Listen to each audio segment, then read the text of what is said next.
Welcome to Geekstorians, the show that follows the machinery behind geek culture. I'm Dave from Geektown. Season 3 is The Conquest, the story of how geek culture stopped being a subculture and became infrastructure. This episode is about television. Back in Season 1, we talked about the golden age of geek TV, the week-to-week wait, the VHS tape you couldn't let anyone record over, and fandom as something built around scarcity. This is the inversion of that story. What happened when television stopped being something you waited for and became something that was always there? More than you can ever watch is not the same thing as abundance. This is the streaming kingdom.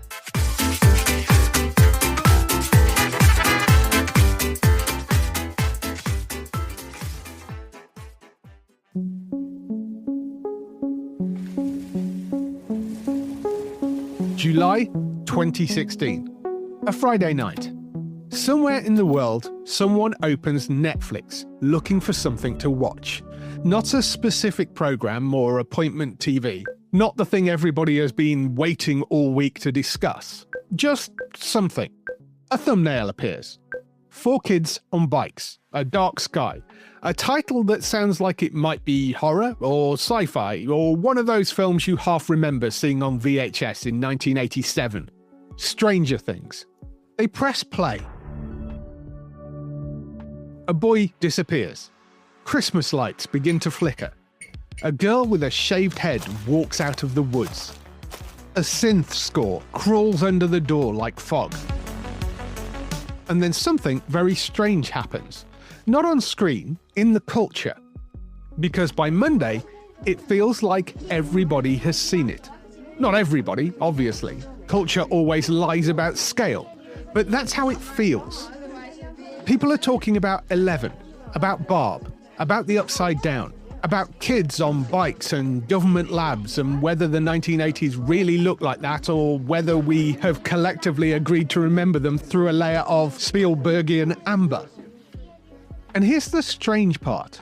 Nobody watched it together. Not really. There was no broadcast moment, no national pause. No, did you see it last night, built into the machinery of the schedule. 8 episodes simply appeared all at once, complete and waiting. You could watch one, you could watch all of them. You could stop halfway through episode 3, go to bed, fall asleep because something was definitely wrong with that wall, and then make a terrible decision involving episode 4. No one was stopping you. No one was rationing this. It felt like liberation, and it was liberation. For a while, broadcast television had created shared culture by making everybody wait. Streaming created a new kind of shared culture by removing the wait entirely. A whole story dropped into the world at once, spreading through recommendation rows, social media, group chats, memes, curiosity, boredom, and that most powerful force in modern entertainment. Well, I'll just watch one more. That little countdown box may be one of the most important inventions in the history of television. Not because it changed storytelling on its own, but because it changed the negotiation. Television used to end an episode and send you back into your life. Streaming ended an episode and asked, "Are you sure? Are you absolutely sure? Because the next one is already starting." And once television stopped being something that arrived at a particular time, it became something else. A library, a habit, a pipe, and eventually, a kingdom. The problem is that once you've solved waiting, you have to keep solving attention. And that's where things start to get complicated.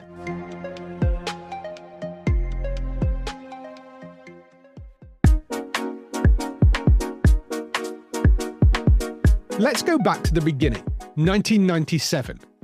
Netflix was officially founded in Scotts Valley, California, by Reed Hastings and Mark Randolph. Their big Los Gatos headquarters would come later as the company grew into the Silicon Valley streaming machine we recognize now. The name is Netflix, which at this point in the story is almost comically misleading because the company had nothing to do with the internet in any meaningful sense. It was a DVD by mail service. You chose a film from a catalogue on the website. They mailed you a DVD in a red envelope, you watched it, and you mailed it back. Flat monthly fee, no late charges, no queues. No driving to Blockbuster and discovering the film you wanted had been rented by somebody with the same taste and better timing than you. The business worked. Not spectacularly. The dot-com crash nearly killed it in 2001 when Netflix had to lay off a third of its staff, but it worked. And by 2005, Netflix had approximately 4.2 million subscribers. As we covered back in Season 2, in the episode When Giants Fall, Blockbuster had the chance to buy Netflix in 2000 for $50 million. They declined, reportedly laughing them out of the room, which in hindsight is the kind of laugh that echoes because by 2010, Blockbuster had filed for bankruptcy while Netflix was busy becoming the thing Blockbuster really should have been. But the DVD business was only the surface of what Netflix actually is. Underneath the red envelopes, Netflix was and still is a data company. A logistics company, a company built around understanding what people want to watch and removing every possible obstacle between them and it. The customer database Netflix builds during the DVD years is extraordinarily detailed. Every title anyone rented, every rating they gave, every queue they built and abandoned, every pattern of behavior across millions of accounts. That database is not incidental to the story. It is the story. Because Netflix is learning something most entertainment companies only pretend to understand. Not what audiences say they want, what they actually do. Broadband is getting fast enough through the mid-2000s. Hard drives are getting cheaper, video compression is improving, and Netflix can see clearly that the calculations of mailing physical discs will eventually be beaten by the calculation of sending the film itself down the wire. So in 2007, Netflix launches streaming. Not as a replacement for the DVD service, but as a supplement. Watch instantly bundled with your subscription. The initial catalogue is around 1,000 titles. Licensed content, mostly from other studio libraries. That was the scale of the revolution at first. A modest collection of licensed titles sitting quietly beside the DVD business. But the direction of travel was obvious. Streaming didn't need warehouses or envelopes. It didn't need discs moving through the post. Once the pipe existed, the catalogue could expand almost without the audience seeing the machinery underneath. Somewhere between that first small library and the vast, constantly shifting menus of modern streaming is the entire story of what this did to television. But we're not there yet. The international expansion began with Canada in 2010. Then Latin America in 2011, before Netflix reached the UK, Ireland and parts of Europe in 2012. The subscriber count climbs past 20 million, then 30. The content library expands, always at the mercy of studios who license their work. Studios who are starting to notice, uneasily, that a platform is getting very good at delivering their content to their audience. The studios take a license fee, but Netflix keeps the subscriber relationship. And this is the point where the story quietly changes shape, because Netflix isn't just renting films anymore, it's owning the habit. It's becoming the thing people open when they don't know what they want. Reed Hastings once described Netflix's competitive position in a sentence that has been quoted so often it almost sounds like a joke. He said Netflix was competing with sleep, not with other streaming services or with broadcast television, with sleep. With every other possible use of the hours in a human day. The goal was not to win the television slot. The goal was to be the default use of attention. And by the early 2010s, Netflix was getting dangerously good at it. Not just at delivering television, but owning the relationship around television. The studios still owned the films and the shows, but Netflix increasingly owned the habit. The little ritual of opening Netflix before you even knew what you wanted. And that created two problems at once. For Netflix, the danger was obvious. If your business depends on other people's libraries, then your business can be taken away from you one licensing deal at a time. For the studios, the danger was more humiliating. They were being paid for their content, but Netflix was learning their audience.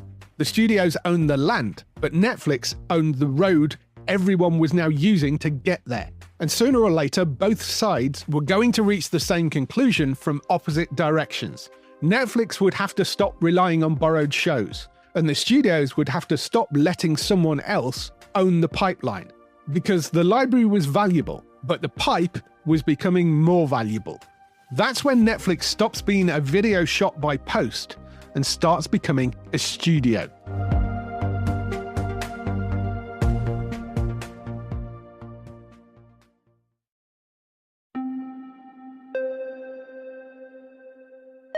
The moment Netflix begins making original television, the relationship changes. Until then, the platform had been a very clever middleman. Convenient, yes, increasingly addictive, but still a middleman. It delivered other people's stories through a better pipe. Original programming changed that. Suddenly there are shows you can only see on Netflix, which sounds normal now, but at the time it changed the deal. Netflix is no longer just a better route to other people's television. It started to fill the pipe itself.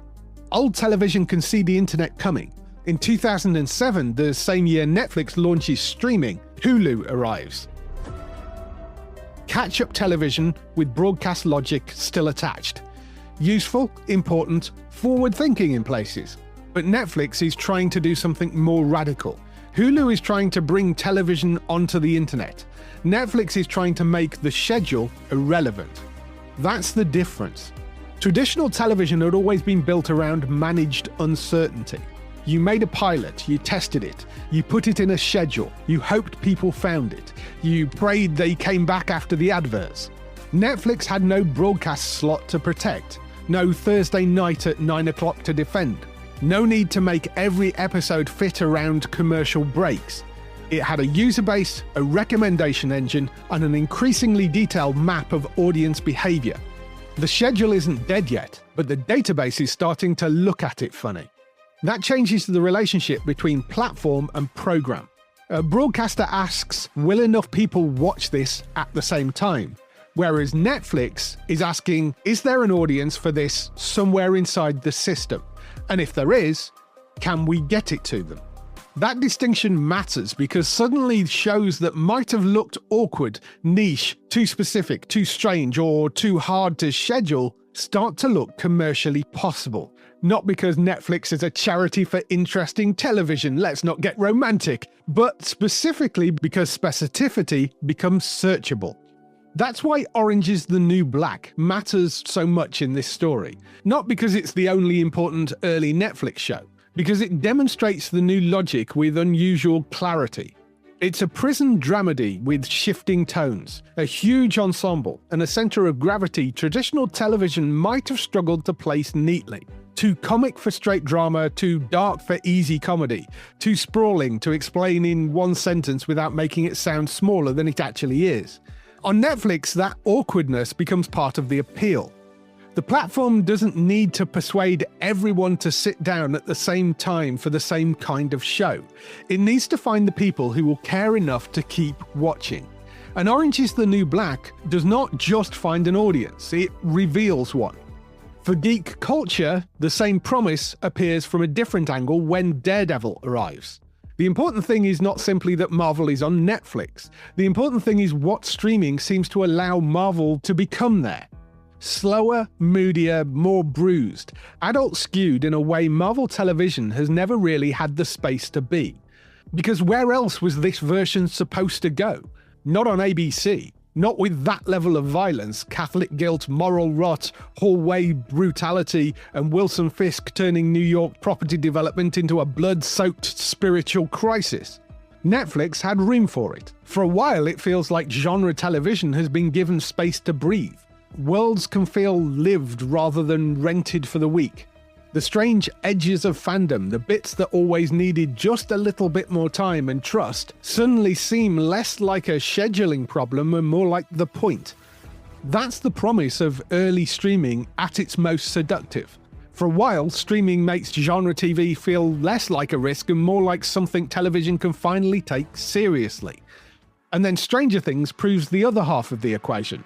Streaming can create cultural event without a broadcast slot. Just a whole season dropped into the world at once, spreading through recommendations, group chats, memes, curiosity, and the mild social panic of realizing everyone else now seems to know what the upside down is.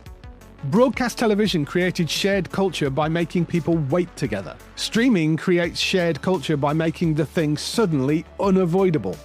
And once that happens, Netflix is not just a content library anymore. It is the destination. The place where ambitious drama, genre, documentary, stand-up animation, international TV, and strange experiments can sit together without justifying themselves to a schedule. Not everything works, obviously. That's part of the point. For a few golden years, the platform seemed to be willing to absorb failure as the price of discovery. The creative freedom is real, the excitement is real. For viewers, it feels like abundance. Maybe even better than abundance, it feels like possibility. But success changes the temperature in the room, because Netflix is still licensing films and shows from old studios at this point. It's paying for library content. It's helping older television find new viewers. It's still useful. But now it's also something else, a rival. The same studios that once saw Netflix as a useful shop window now have to watch it standing beside them at the Emmys, bidding against them for talent and training audiences to ask one increasingly powerful question. What's new on Netflix? Not what's on NBC or HBO. The pipe itself has become the brand. For a few golden years, this is thrilling. For viewers, it's like freedom. For creators, it feels like possibility. For Netflix, it feels like conquest. But in Hollywood boardrooms, the calculation is changing. Because the platform that began by delivering other people's libraries has now become a rival studio with a direct line to the audience. And if Netflix can do that, then every studio starts asking the same dangerous question. Why are we letting them?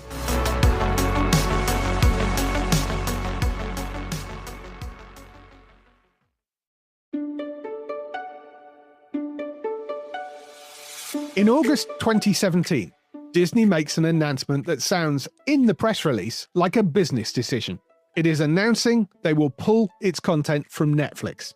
Marvel films, Pixar films, Disney animated features, all of it, being withdrawn from the platform currently licensing it and redeployed onto a new service. That service will be called Disney+. It will launch in November 2019. Disney made the announcement in August 2017.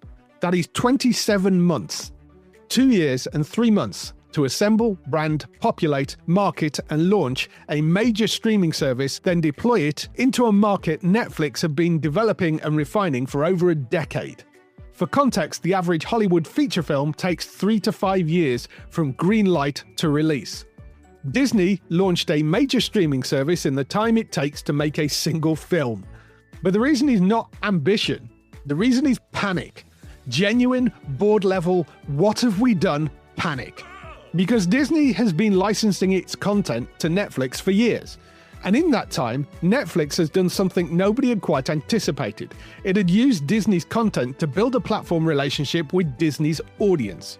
Every parent who put a Marvel film on through Netflix, every child who discovered Moana through a Netflix menu, every subscriber who associated a Friday evening with opening Netflix, not a Disney channel, not a Disney website, but Netflix, was in a relationship that belonged to Netflix and not Disney.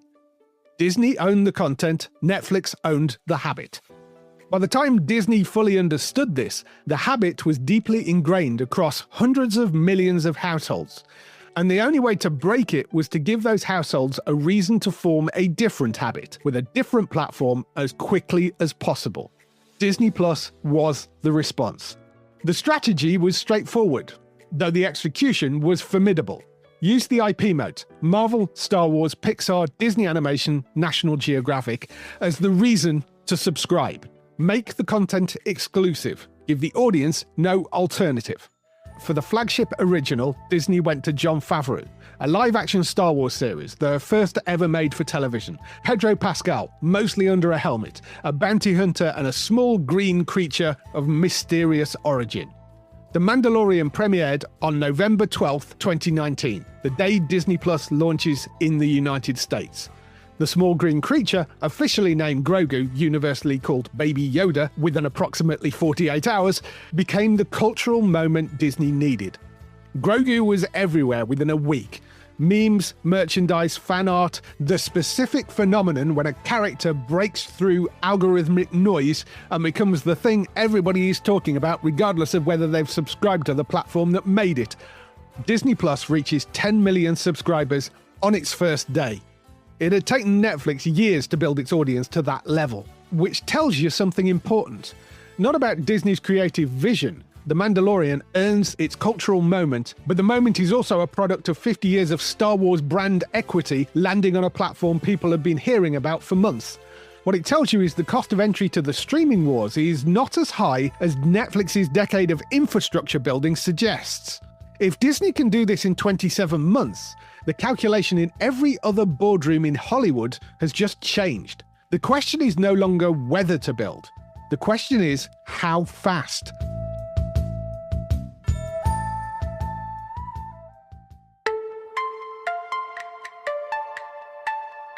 By the end of the 2010s, the lesson Hollywood takes from Netflix is painfully clear. The pipe is the business, the route between the audience and the thing they want. Netflix have built one. It works. It has scale, habit, data, and a direct relationship with the viewer. So now, everyone wants one. And this is where the streaming boom becomes the streaming war. Not because every company has suddenly developed a deep spiritual passion for app design, but because every company has realized something terrifying. If somebody else owns the pipe, they own the customer. And that's the fear driving the next few years. Not creativity or access, but control. There are elegant versions of this strategy. And then there's Quibi. Quibi launches in April 2020, backed by almost $2 billion and the kind of executive confidence that, in hindsight, should probably have triggered some sort of emergency sprinkler system. The idea is simple: premium short-form television for phones. The problem is that the phone gaps already have their own logic. You check your phone because you have 90 seconds, half an attention span, and a brain quietly demanding a tiny reward before it does something useful again. Quibi looked at that behaviour and said, what if prestige TV lived there too? And that's where the logic starts to wobble.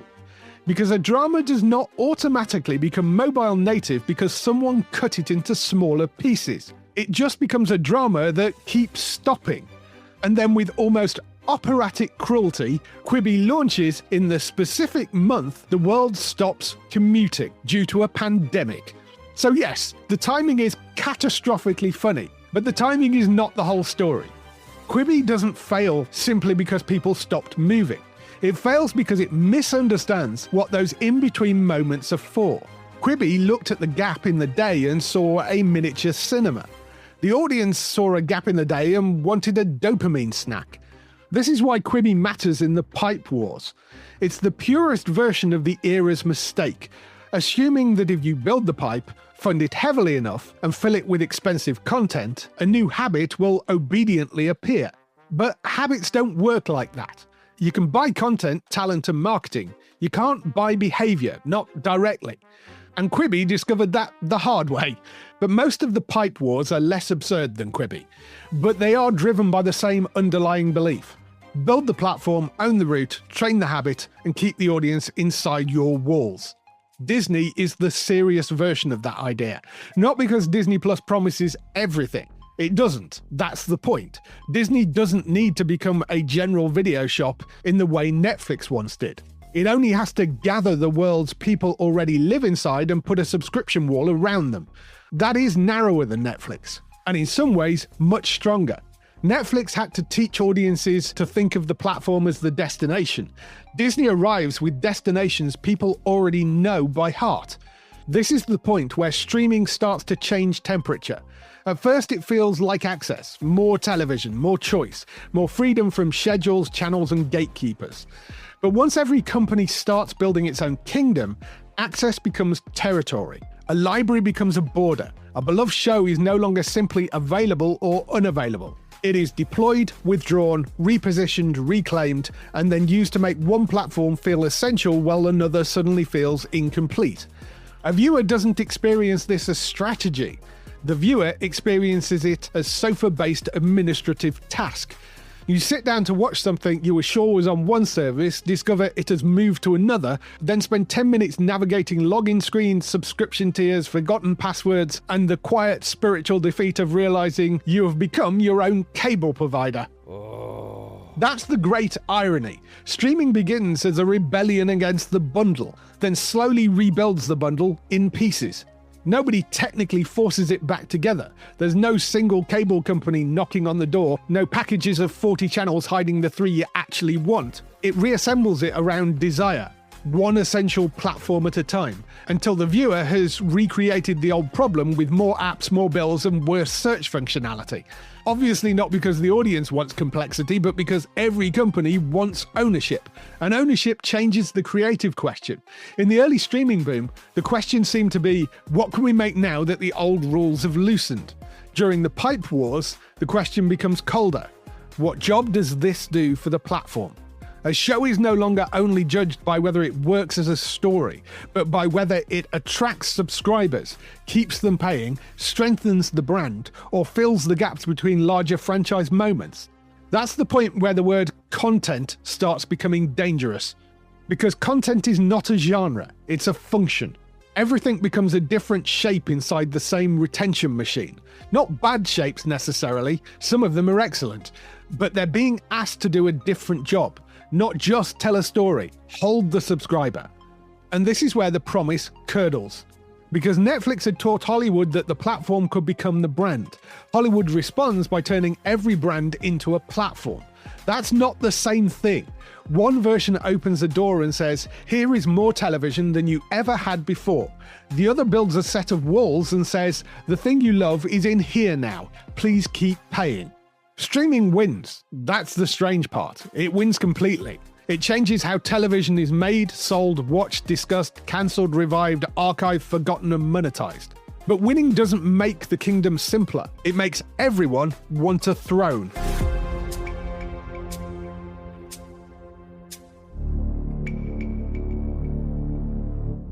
Let me tell you about the OA. The OA arrived on Netflix in December 2016, created by Britt Marling and Zai Batmangley. And it is properly strange, formally unusual, emotionally sincere, mystical without apology. For some viewers, that's a reason to switch off. For others, it's a blood oath. Because the OA is exactly the sort of thing early streaming seemed built to protect. A series too odd to explain cleanly in a one-line pitch. Too delicate for casual viewing, too committed to its own internal language to survive being sanded down into something broader and easier. It runs for 2 seasons, then Netflix cancels it in August 2019. The second season doesn't end politely. It doesn't tie a bow, dim the lights, and thank everyone for coming. It ends on a cliffhanger so large it practically leans out of the screen and asks the cancellation department to please reconsider its life choices.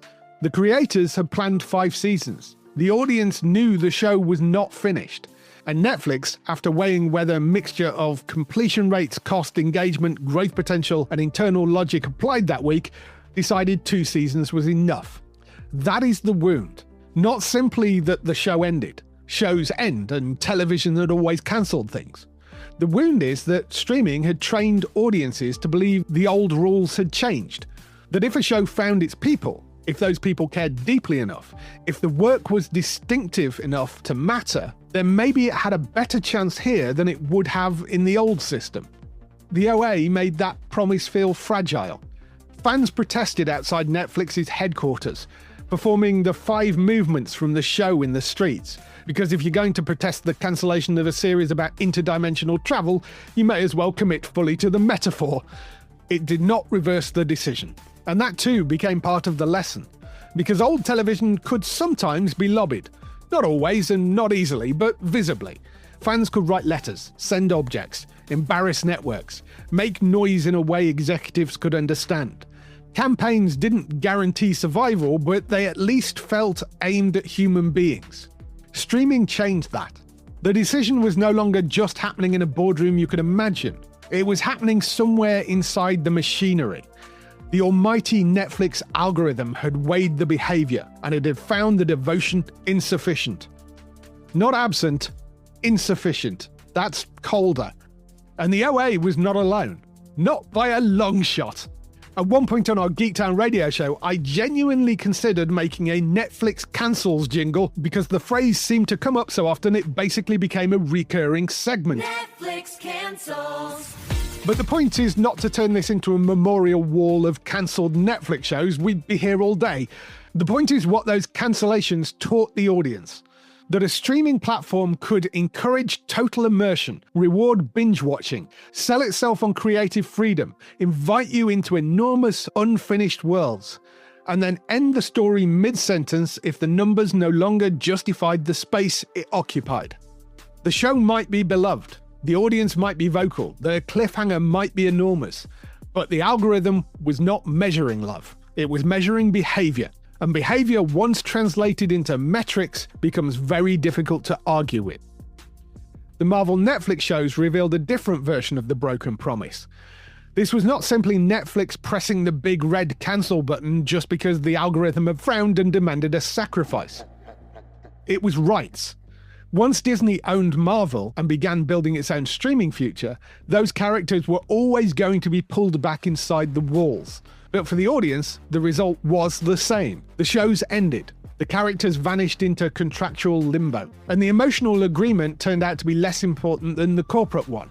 Because Disney Plus, at launch, was still very much the family-friendly Marvel platform. The rougher edges of Daredevil, Jessica Jones, Luke Cage, and The Punisher didn't fit neatly into that version of the kingdom. That's what made the Marvel Netflix cancellations feel so revealing. The audience had followed the characters, they'd invested in the continuity, they'd kept their sides of the emotional agreement. But the real agreement had always been between corporations, and corporations don't experience cliffhangers as wounds, they experience them as contractual residue. And that's one of the great lessons of streaming. You're not owed an ending, you're not owed permanence. You're not even owed access to the thing that made you subscribe in the first place. The library is not a library in the old sense. It's not a shelf, it's a weather system. Shows arrive, vanish, migrate, return, get buried, get folded into bundles, get sold as assets, get written off, get removed so thoroughly that the viewer starts to wonder whether they imagine them. Some of you might remember there was a Willow television series, a Lucasfilm-produced sequel to the 1988 fantasy film starring Warwick Davis, released on Disney Plus in 2022.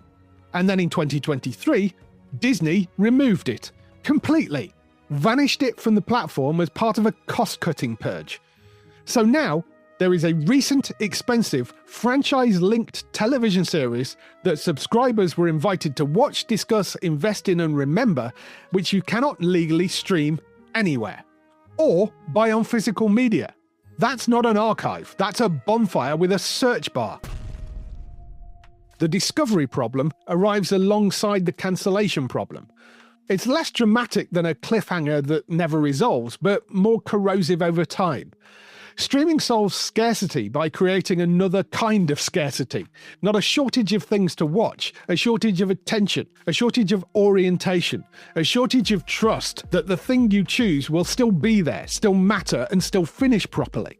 More than you could ever watch is not the same thing as abundance. Sometimes it's just another maze.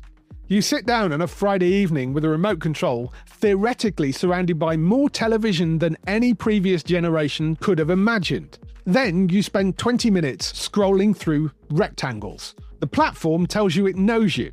It has watched you watch. It has measured your preferences, tracked your habits, studied your silences, and concluded that because you liked Stranger Things, what you clearly need now is a moody Scandinavian documentary about competitive mushroom foraging. The algorithm is doing its best, but the algorithm's best remains a mixed blessing. And this is the other thing streaming has changed. It didn't just remove the schedule, it removed the old argument about taste. For all its flaws, the old system had friction you could recognize. A critic, a channel controller, a video store clerk, or a friend with a DVD and an alarming level of conviction. None of them were neutral. Some were snobbish, some were lazy, some were gatekeepery in ways that kept whole audiences and whole kinds of stories outside the room. But at least you knew where the recommendation was coming from. Streaming made that process feel invisible. The menu simply appears, rows of choices, arranged just for you, or at least arranged to feel like they're just for you. A personalized universe of thumbnails, categories, percentages, prompts, and little rectangles quietly competing for the next hour of your life. It feels like freedom, but it's still curation. Only now the curator is not a person with taste, bias, memory, enthusiasm, grudges, blind spots, and occasionally useful opinions. The curator is a system, and the system doesn't really care what you watch. It only cares that you continue watching. And that's why the promise starts to feel different. The early dream was that streaming would open the archives, free the schedule, and let audience find the things that old television had missed. And for a while it did. But the mature version is stranger. A vast library that doesn't feel stable. A recommendation system that doesn't quite feel personal. A culture of abundance that keeps producing unfinished stories. The kingdom has more rooms than ever. But the doors move, and increasingly the viewer is left wandering the corridors, trying to remember what they came in for.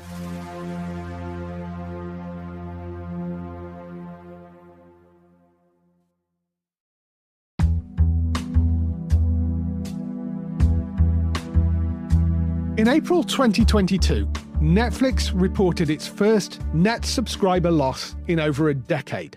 200,000 subscribers globally lost in a single quarter. The company's stock fell roughly 35% in a single day. Around $50 billion in market value disappeared before the afternoon had time to settle. This is the number people point to as the moment the mythology cracked. But the mythology had been cracking for a while, because when growth slows, a platform built around growth starts to look at the business differently. Not at the dream version of the business, the practical version, the margins, the tiers, the subscribers who may stay if the price is lower, the viewer who might tolerate adverts if the monthly cost drops, the households watching from places the company can no longer pretend not to notice. And the first major break with the old Netflix mythology came in late 2022. Netflix launched an ad-supported tier, a lower-priced subscription in exchange for which you watched adverts. Which is the specific thing the streaming revolution had positioned itself as a departure from. Cable television was expensive and full of adverts. Streaming was the clean alternative. You pay, we show you the thing, and no one tries to sell you car insurance in the middle of a dramatic scene. The revolution didn't fail, it just got a pricing tier. And then came the password sharing crackdown. Password sharing had been, for years, a known behaviour that Netflix more or less tolerated. People sharing accounts were still inside the ecosystem, still building habits around the platform, still thinking of Netflix as the default answer to the question, what shall we watch? For years, that was useful. Then in 2023, Netflix began to tighten the walls. Extra member fees, firmer messaging. The household on the account is the household that gets to watch. The subscriber numbers recovered, revenue improved. The shareholder metrics returned to acceptable. And again, this is not Netflix being uniquely villainous. This is what happens when a public company built on growth reaches the point where growth becomes harder. The golden era was funded in significant part by expansion. More subscribers, more countries, more markets, more confidence. And more money to throw at strange, ambitious, expensive television. When that curve starts to flatten, the relationship changes. The old bargain was seductive. Netflix would take creative risks, back unusual ideas, and build a library you could trust. You subscribed, Netflix grew, everyone benefited. The new bargain was colder. Here are the tiers, here's the ad-supported plan, here is the password policy, here is the recommendation row, here is the thing the data suggests you are least likely to cancel after watching. But zoom out for a moment, because the disappointment is not the whole story. The liberation was real. For all the cancellations, the price rises, the vanishing libraries, and the algorithmic fog, streaming did open doors that old television had kept closed, or only half open. Genre television got scale. Weird stories got room. International shows travelled further than they ever could in the old broadcast economy. The idea that a fantasy epic, a superhero drama, a video game adaptation, a strange little mystery box, or a subtitled series from the other side of the world could sit at the center of the conversation stopped feeling surprising. That's not nothing. For fans who grew up on rationed episodes, guarding VHS tapes, importing DVDs, reading synopsis of shows they couldn't legally watch, or waiting for years for something to reach their country, streaming really did feel like the walls had come down. And for a while they had. And later, the walls came back. Different walls, smoother walls, walls with login screens, but that's the contradiction at the heart of the streaming kingdom. It made stories easier to reach, then made them easier to lose. It broke the schedule, then replaced it with the algorithm. It dismantled the bundle, then rebuilt it one subscription at a time. And it turned the platform itself into the thing every company wanted to own. Not just the show, not just the library, the route, the pipe. That is what won. Not because stories stopped mattering, they still matter. And that's the whole reason the pipe has value.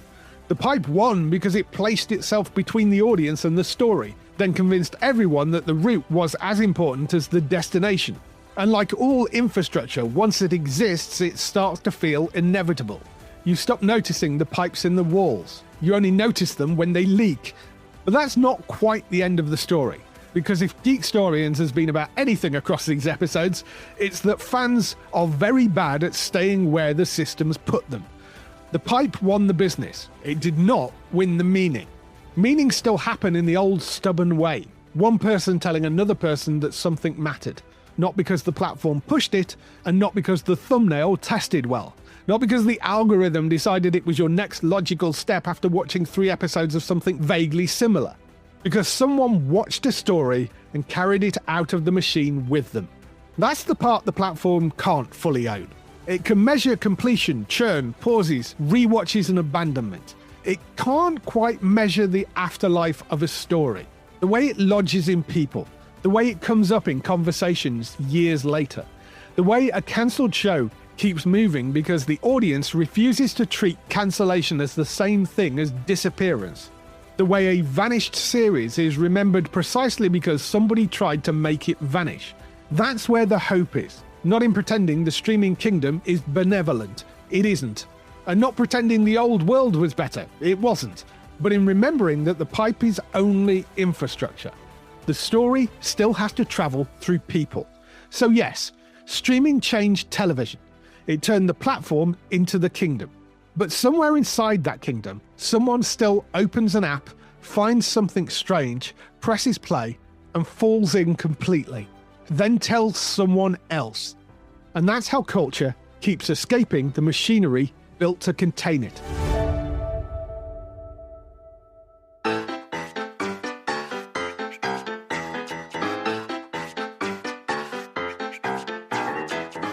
I'm Dave from Geektown, and this has been Geekstorians. For more on this and plenty of other geeky things, head to geektown.co.uk. And if you haven't already, check out Geektown Radio, our weekly podcast covering the latest in TV, film, and gaming. And if you're enjoying Geekstorians, leave a review wherever you listen. It really does help other people find the show. Thanks for listening. We'll see you next time.